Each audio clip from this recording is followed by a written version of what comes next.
बिस्मिल्लाहिर्रहमानिर्रहीम। लाखों दरूद पाक हज़रत मोहम्मद सल्लल्लाहु अलैहि वसल्लम और आप सल्लल्लाहु अलैहि वसल्लम की आल पर। अस्सलामु अलैकुम। मेरा नाम इफ्तिखार अहमद है और आप मेरा यूट्यूब चैनल नॉलेज देख रहे हैं। नरेंद्र मोदी के मुतल्लिक़ एक सीरीज़ शुरू की हुई है, जिस सिलसिले में आज की वीडियो का अनवान है यशोदाबेन से शादी। नरेंद्र मोदी के देरीना ख्वाहिश थी कि वो प्राइमरी के बाद जामनगर के सैनिक स्कूल में दाखिला लें, लेकिन उनके ख़ानदान के माली हालात इन्हें इसकी इजाज़त नहीं दे रहे थे। दूसरी जानिब मोदी के वालिद भी नहीं चाहते थे कि वो पढ़ाई के लिए वादनगर से बाहर जाएं। मोदी ने एक मकामी डिग्री कॉलेज में दाखिला लिया, ताहम गैर हाज़िरियों की वजह से इन्हें कॉलेज छोड़ना पड़ा। बादशाह उन्होंने दिल्ली यूनिवर्सिटी से बीए और फिर गुजरात यूनिवर्सिटी से सियासियात में एमए की डिग्री हासिल की। जब कुछ लोगों ने राइट टू इंफॉर्मेशन के कानून के तहत मोदी की एमए की डिग्री की तफसीलात हासिल करने के लिए गुजरात यूनिवर्सिटी से रब्ता किया, तो उन्हें बताया गया कि मोदी ने 1983 में एमए का इम्तिहान फर्स्ट क्लास में पास किया था। बाद में तनाज़ा उस वक़्त खड़ा हुआ जब गुजरात यूनिवर्सिटी के प्रोफेसर जयंती भाई पटेल ने दावा किया कि मोदी की डिग्री में जिन मज़ामीन का ज़िक्र है वो पॉलिटिकल साइंस के एमए के निसाब में कभी शामिल ही नहीं थे। गुजरात यूनिवर्सिटी इन इल्ज़ामात की तरदीद करती है।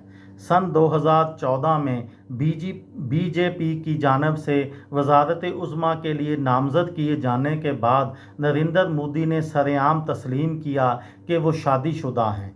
गुजरात में वडोदरा, जिसे अब बड़ौदा के नाम से भी जाना जाता है, से लोकसभा की सीट के लिए अपने कागजात नामज़दगी के साथ उन्होंने जो हलफनामा दाखिल किया, इसमें नरेंद्र मोदी ने बीवी के नाम वाले कॉलम में यशोदाबेन लिखा। इससे कबल नरेंद्र मोदी के ख़ानदान के बारे में बहुत कम मालूमात दस्तयाब हैं। जब मोदी पहली बार वज़ीर आज़म बने तो यशोदाबेन को सरकारी सिक्योरिटी फराहम की गई, ताहम वो उल्टा इस सिक्योरिटी से परेशान दिखाई दी। उन्होंने महेसा के पुलिस एहलकार को राइट टू इंफॉर्मेशन एक्ट के तहत एक दरख्वास्त दी कि इन्हें बताया जाए कि उनके हकूक़ क्या हैं। बीबीसी से बात करते हुए उनका कहना था कि उन्हें मुहाफ़िज़ों की वजह से काफ़ी परेशानी होती है। मैं सरकारी बस में सफ़र करती हूँ और मेरे साथ कार में मुहाफ़िज़ घूमते हैं, वो लोग साथ होते हैं तो डर लगता है। अपनी दरख्वास्त में साबका वज़ीर आज़म इंदिरा गांधी के कत्ल का जिक्र करते हुए उन्होंने कहा कि उन्हें अपने मुहाफ़िज़ों से डर लगता है। इंदिरा गांधी पर उनके मुहाफ़िज़ों ने हमला किया था और उन्हें मार दिया था। इसी वजह से मुझे मेरी बॉडीगार्ड से डर लगता है, इसलिए मुझे उनकी तमाम मालूमात दें और बताएं उन्हें किसके अहकामात के तहत मेरे साथ रखा गया है।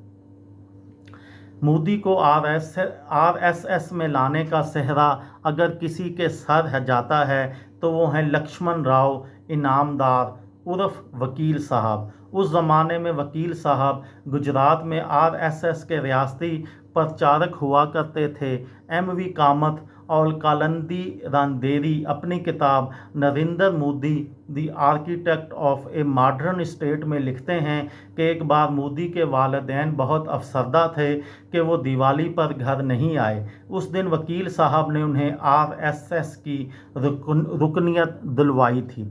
वकील साहब की वफ़ात 1984 में हुई, लेकिन मोदी उन्हें कभी नहीं भूले। मोदी ने आरएसएस के एक और कारकुन राजा भाई नैने के साथ मिलकर वकील साहब पर एक किताब सत्यूबंद लिखी है। ये थी मेरी आज की वीडियो। किसी भाई को, किसी बहन को, किसी दोस्त को फ़ायदा हो तो मुझे दुआओं में याद रखिएगा। दिल दिल पाकिस्तान, जान जान पाकिस्तान। अस्सलाम वालेकुम।